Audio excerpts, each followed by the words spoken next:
drivers into tram lines. Lights are out, we're off and racing, and it's neck and neck between Marsh and Wolf. Down towards turn number 1, Marsh on the inside line, gets round cleanly, everyone else follows in line. So Marsh and Wolf already trying to break away from, that's Hugh Moulton, I believe, up at the 3rd position. The final round, or the final event at Wilton Mill, and is going to take place soon. But down the inside, there's a change. There's Noah Wolf. He's got that move done. But it's Moulton from Wolf, and now Noah Wolf back to the inside at Kimbolton corner. Takes the race lead back. Here comes Hugh Moulton back up the inside of Noah Wolf. And Marsh goes through, Wolf back to 3rd. No, make that back to 4th because Sebastian Mins moves into P2. Especially when you see how quickly they got off the line at the start of proceedings. But here comes Sebastian Mins. No, Wolf gets a warning flag. Oh, Hugh Moulton there squeezed very, very wide coming out of Kimbolton corner. Finn Leslie is now ahead. No, Finn Leslie is behind Turnbull. There's a change of the lead. Mins, was that Mins making a mistake or being squeezed a little bit going into Derek's corner? But certainly, I think he's got an issue, maybe. But certainly a top 5 battle, nose to tail. Behind them, Leslie, Turnbull, Whitcomb, Bartle-Wise. Here's another change the lead. Scott Marsh. Oh, and Marsh runs Wolf a little bit wide because he knows that will allow Hugh Moulton to get back into the race, into 2nd position. Here comes Hugh Moulton for Coles Racing. And Coles Racing now retake the lead. And a new change, another change, new leader, Noah Wolf, number 45, Synergy Racing Developments. Yeah, so as these go through, again, Hugh Moulton looking back down the inside. He's done him. So I don't know what's happened over the lunch break. Mins at the inside, and now this is going to slow them down.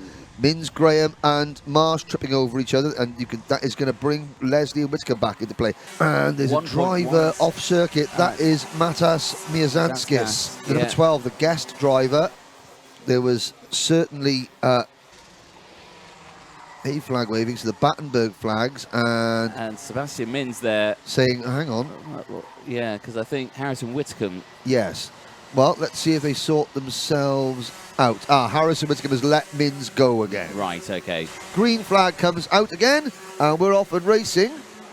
Marsh to the outside here, looking to get the switchback potentially on all 3. Can't quite get it on any of them. Sots back there into P4. No positions gained or lost. There he is. He has a little glance over his shoulder there. He did catch it on camera. I was looking out the commentary box window as Whitcomb now passes our Argenti Motorsport teammate Josh Graham. Noah Wolf is sort of in the meat in the sandwich, as it were. And he's gone for the move. He realised the danger he was in and has gone for the race lead. And that was Sebastian Mins, but he has to concede the spot. He holds on to it, but Hugh Moulton goes wide. Wide goes Moulton, and Whitcomb and Mins goes through. Finn Leslie goes through as well, so Moulton dropping down the order. Can Sebastian Mins get the undercut coming out of Stowe corner? Here comes Scott Marsh. We're 3 wide for the lead. Marsh runs a little bit wide. Wheel to wheel. Here comes Harrison Whitcomb into 2nd position. Mins to 3rd. And that move from Scott Marsh, it ended up costing him down to 4th. Could this be win number 8 in a first win for? Sebastian Mins up over the curb there into, he didn't make contact with Whitcomb. No time left in this one as everyone else just scrabbling for track position and positions as best they can. And there's a nose cone off, and it's a Synergy nose cone. That would be from the 2nd Synergy kart of William Murphy. Yeah. Scott sold Sebastian a dummy there. He went for the move going into Derek's corner, into 2nd place, down towards Kimbolton corner. Noah Wolf will take his 3rd consecutive race win. It's win number 9 for Synergy.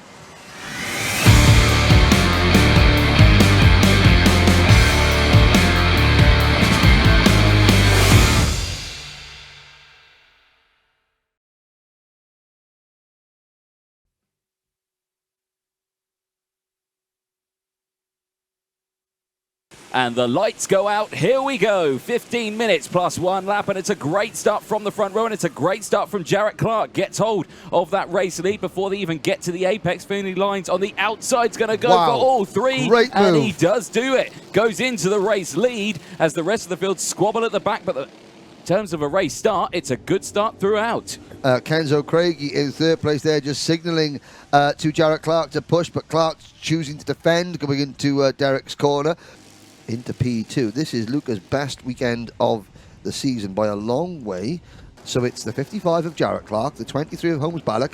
There's the GP plate, Kenzo Craigie up the inside, passing Ballock. Ballock slots to 4th place as Cole Denham capitalises as Kenzo Craigie takes the lead. That would be the 3rd leader and we're starting lap number 4. 3 different leaders, 4 laps.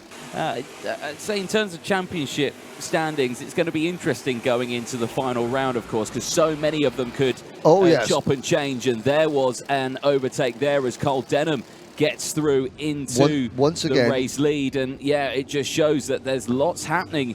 It is every man and woman for themselves at the moment. Quite literally, yes, as the timer goes under 10 minutes. And I have to say, I was going to say, has Kenzo got breathing space? No, not at all. Cole Denham back down the inside, and he actually gets freight trained there. 3rd, 4th, 5th place. Yeah, he slots. Yes. Dear, and that was, my word, that was close. Yeah. Kenzo Craigie, wheel-to-wheel contact with another unseen driver. We've got a smoking cart. That is Joshua Griffin, I believe, pulling off to the side of the circuit. No, it's Albert Friend. Oh, no, Albert Friend. And you can that is the left rear tyre has moved in and is fouling against the chain guard. Kenzo Craigie sets a new fastest lap of the race. Now, Craigie follows Finley Lines past the number 18 cart of Max Endicott. Oh, well.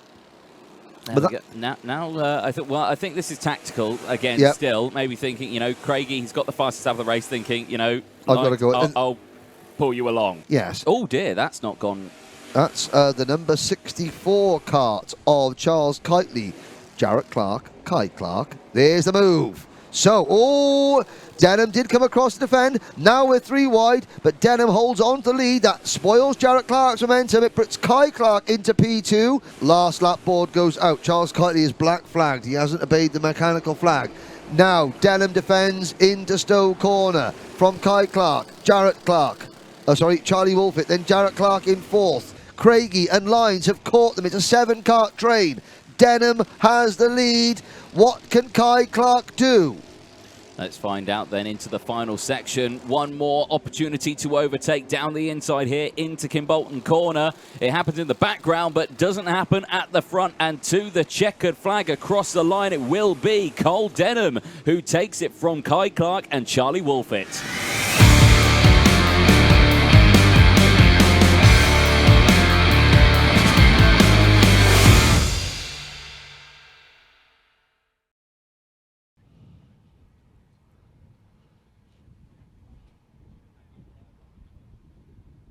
What can Archie Walker, first-year senior driver, do about Callum Bradshaw? And the answer is he's made a great start. Bradshaw sideways into turn number 1, holds it, and Archie Walker for KR Sport leads the field through the willows, and Kai Hunter's made a great start. He is up into P3, but it's Walker who leads going through turn number 1. Well, Jamie Perilli has had a problem as well, and already we've had Callum Bradshaw catches Archie Walker and moves into the race lead, and now Bradshaw defends, brings not only Kai Hunter but brings Lewis Gilbert into play.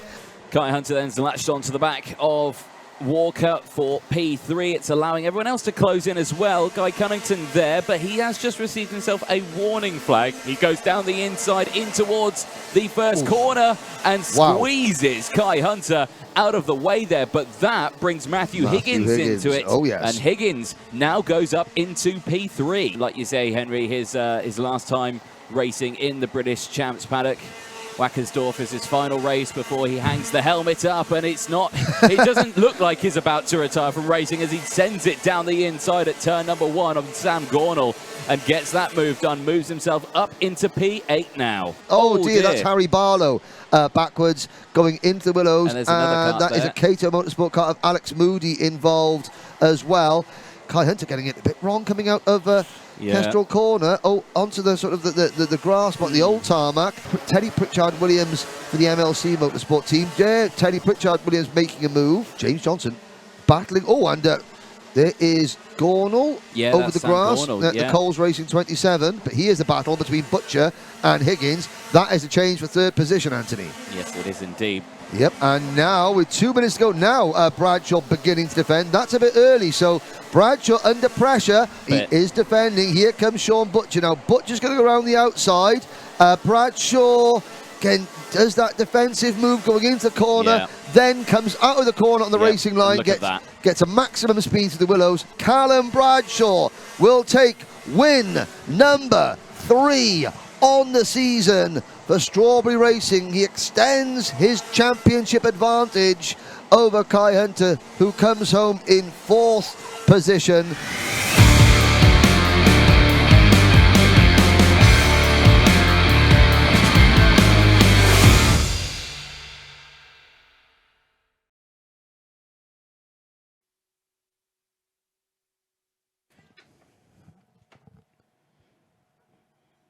Lights are out, we're off and racing, and it's a great start from Neil Clark.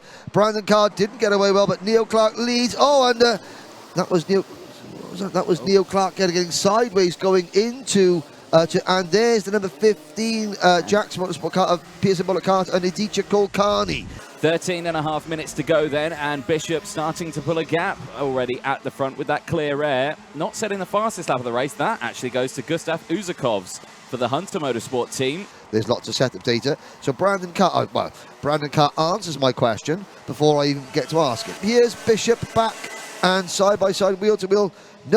Great stuff through the Willows there, and that has brought Uzakovs into play. And here comes Gustav Uzakovs around the outside going into Derek's. Couldn't quite hold it on the second apex then. Linden closes the door, but there is a bit of real estate between, and back down the inside there. And Brandon Carr, I have to say, looked like he gifted that more than anything. Okay, I'll let you go and just, now. Chopping and changing at the front here again, as I think Linden's taken the lead. He has. Linden now in front behind Bishop, and Brandon Carr switching to the outside here, looking for the cutback, but Bishop's going to defend that one perfectly for his teammate. Not a single podium for Harry Linden, so he's in a bit of a drought at the moment. The driver that finished 7th last year. Now Brandon Carr gets past Macaulay Bishop. Brandon Carr gets a warning flag. Interesting. For his troubles. The gap is growing between Harry Linden and Brandon Carr. Vinnie Phillips is trying to point to Macaulay Bishop, saying, go forward, go forward. Not sure that Bishop is going to listen, and I'm not sure that Vinnie Phillips was... I think Vinnie Phillips realises that and goes, okay, I'm not going to even try and push you, I'm just going to go past you. There's Macaulay Bishop coming back at Vinnie Phillips. Side by side, wheel to wheel contact. Bishop onto the grass, coming out of Derek's. And again, Bishop and Phillips just trying to go side by side through that traditional one-line part of the track. Phillips down under pressure. Here comes Charlie Hart. So Charlie Hart has managed to get past Ethan Jeff Hall in amongst all that. Down the TKM straight. Like you say, that move into Kestrel is the one that a lot of drivers like to go for, but Brandon Carr ran a little wide there out of Dan Weldon and switches to the outside here. This is where you can get a switchback move, and if you can got the momentum down the outside, you can potentially squeeze your way across the line side by side, squeezing all the way onto the rough part of the track. And how on earth these two drivers stayed in a straight line there, I'll never know. And again, he tries it, does Brandon Carr, down the inside as they exit through the Willows, but again, couldn't quite do it. Linden is defending beautifully right now. Brandon Carr at the inside, wheel-to-wheel contact, a little bit of touching and barging there. Brandon Carr takes the lead. So Brandon Carr trying to win the double this year. Joseph Rippin up to 4th place, the number 22 MLC card. Here's the battle for 5th as the clock strikes 0. This is Charlie Hart holding off Neil Clark, Ethan Jeff Hall, Gabe Fairbrother up to 8th. Brandon Carr, 2 wins the last 2 rounds, solidifying the championship lead for KR Sports, takes the checkered flag and the victory. Harry Linden will take 2nd. He returns the podium for the first time since the opening round of the season.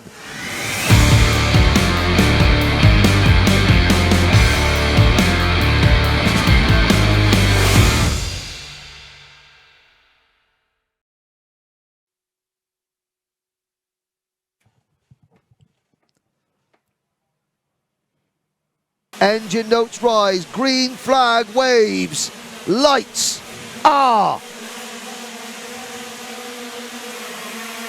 out. We're off and racing in the championship decider. It's a great start from Bradley Barrett on the outside of row number 1. Will he cut across Glenister for the race lead? Yes, he does. Glenister runs wide. And here comes Tom Adams in the number 17 kart to take second place. Glenister is third and Turner is fourth. The championship standings on each lap will update in our commentary box, and we will update you as well as we bring it up on the screen. But right now, it's all going to be down to what happens between those two drivers you see in third and fourth place. Turner misses a gear coming out of Kimbolton corner. Suddenly, Charlie Turner's kart slowed. He's back up to speed now, but he missed a shift. And Glenister's looking very quick here. Had a great exit out of Kimbolton corner and dives down the inside in towards the first corner, and he gets it nearly half done, fully done. Now here comes Turner. Adams smartly moved there, doesn't defend against his teammate. Once again, Barrett defends. Now Glenister's got the switch back, but Barrett defends again. You say about Tom Adams not wanting to get involved with his teammate. Dan Kelly's getting involved, though, with him, and he nearly collides into the back of Charlie Turner. The move down the inside in towards turn 1, and he's done it. James Glenister gets past Bradley Barrett and moves up into the race lead. That's 3 extra points. And at this moment in time, Charlie Turner is still there in third. Bradley Barrett fights back fiercely as they go in towards the Dan Weldon corner, but he couldn't quite do it this time around. Glenister had to fight for it all weekend. He's fought for it, and he's done what he's needed to do. It's now the ball very much firmly in Charlie Turner's side of the court. Here we go, down the inside. Sorry, Henry, and there it is. There's the championship move. He's done it. Charlie Turner has got past Bradley Barrett for second place, and you think, but that's not for the race lead. No, but that was for the championship. Barrett looks like he's struggling. They cross the line. Charlie Turner retakes the championship lead by 2 points. It's been a challenge all the way throughout 2020 as a huge lunge. Derek Morgan, take a bow as he dives at the inside of Bradley Barrett. Half a lap to go, Anthony. This is going to be it then for both Glenister and Turner. Out of the final corner, you can't take the win away from James Glenister, but 2022 is going to be for Charlie Turner. That 4 goes to 1. Across the line, he is your 2022 Vera Tools British Kart champion for KZ2.